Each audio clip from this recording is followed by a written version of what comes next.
Salam, salam, salam. Bertemu lagi dalam Menjadi Kudus melalui jalur 4M.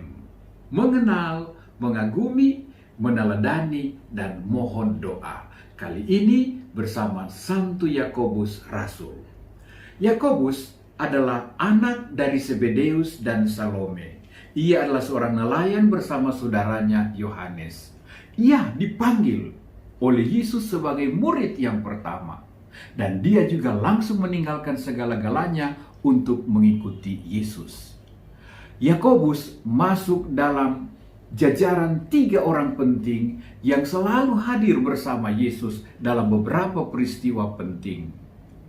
Ketika anak Yairus dibangkitkan, ketika Yesus mengalami transfigurasi di Gunung Tabor, dan ketika Yesus berdoa berpeluh darah di Taman Getsemani, Yakobus selalu hadir. Yakobus ini jugalah yang menantang Yesus.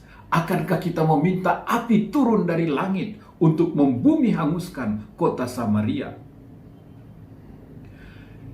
Yakobus sesudah Pentakosta mewartakan Injil di Spanyol. Dari sana ia kembali ke Yerusalem dan mengalami kemartiran di tangan Raja Herodes Agripa. Sisa-sisa jenazahnya dibawa ke Santiago de Compostela di Spanyol yang sekarang menjadi pusat ziarah terbesar sesudah Tanah Suci, Roma, dan Compostela ini. Saudara-saudari yang terkasih, apakah yang kita kagumi dari Yakobus ini? Pertama, anak guru menjadi rendah hati. Duduk di kiri dan kanan Yesus yang dimintakan oleh ibunya Salome tentu saja mengisyaratkan cita rasa manusiawi dan sangat duniawi. Yakobus pasti merasa malu kepada teman-temannya.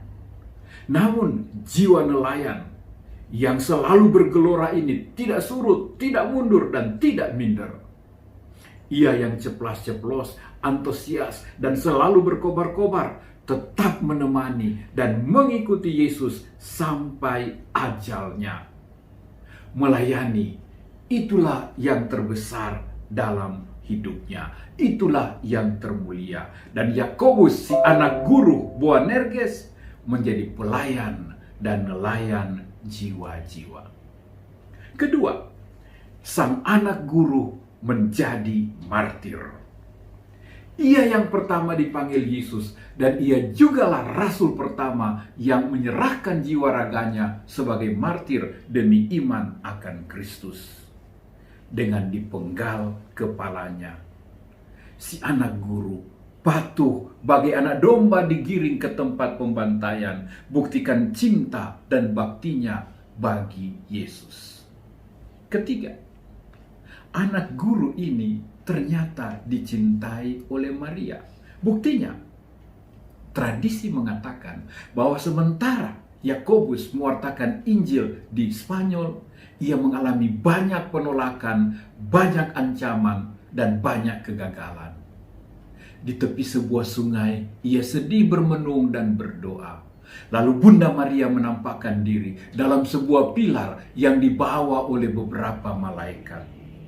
Maria menghibur dia dan menguatkan dia. Inilah penampakan Maria yang pertama, dan dibuat sementara dia masih hidup untuk meneguhkan dan menguatkan Yakobus. Sampai saat ini di Katedral Zaragoza, patung Maria pada pilar ini masih disimpan, dan ini juga menjadi tempat perziarahan. Penampakan Maria kepada Yakobus adalah wujud nyata dari permintaan Yesus, "Ibu, itu anakmu." Maria tetap menyertai anak-anaknya. Saudara, apa yang kita bisa teladani dari Yakobus? Pertama, lebih baikkah kita dari Yakobus? Sudah sempurnakah kita melebihi Yakobus? kita mudah saja meremehkan Salome serta Yohanes dan Yakobus karena mereka ingin duduk di sisi kiri dan kanan Yesus.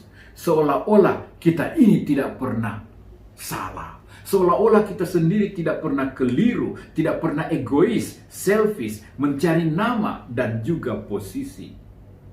Memang, jabatan, kedudukan, status bisa menjadi motivasi awal yang keliru dalam mengikuti Yesus.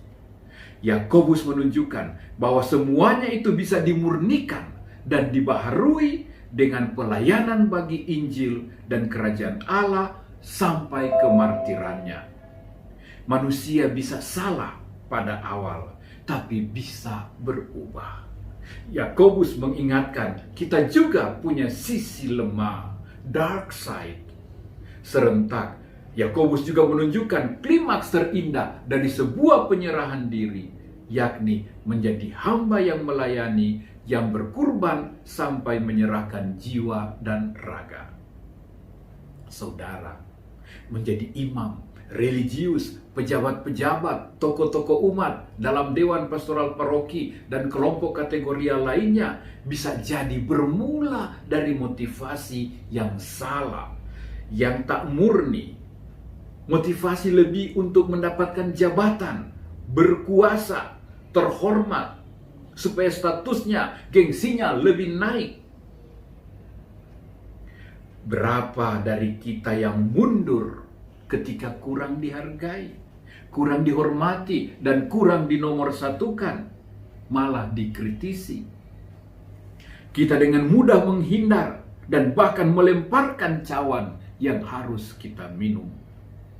Yakobuslah yang pertama dari para rasul berani meminum cawan pahit bersama Tuhan.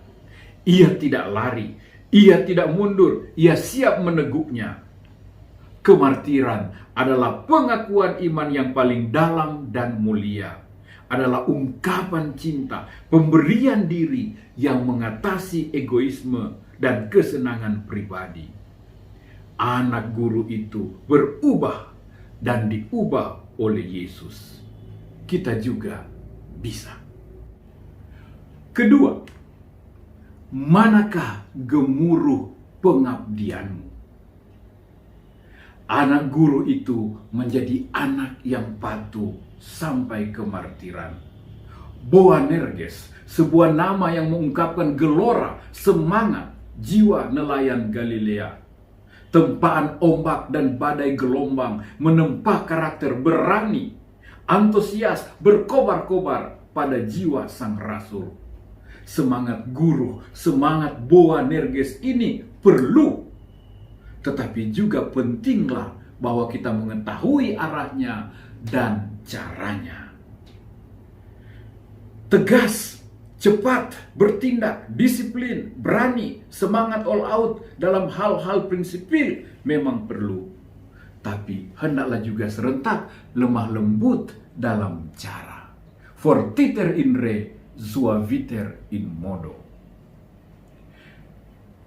Yakobus menunjukkan bahwa dia tidak takut untuk menjadi martir dan dia memberikan dirinya dengan taat sampai mati.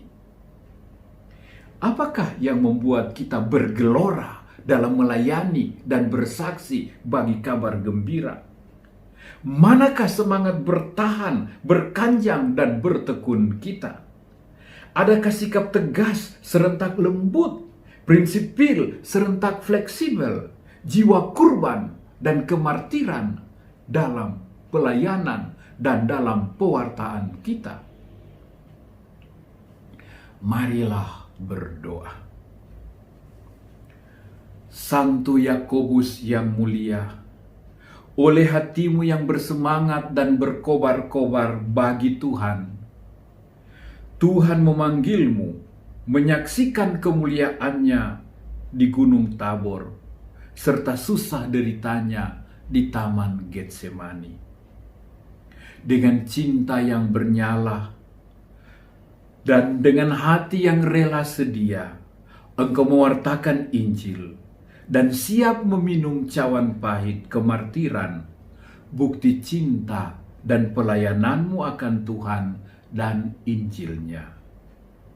O Santo Yakobus, anak guru, simbol perjuangan dan kemenangan dalam pelayanan, mohonkanlah bagi kami kemurnian dan ketulusan hati, kekuatan dan penghiburan dalam perjuangan, dalam melayani Tuhan dan sesama, serta gereja kudusnya, agar kami pun beroleh mahkota kemenangan di surga.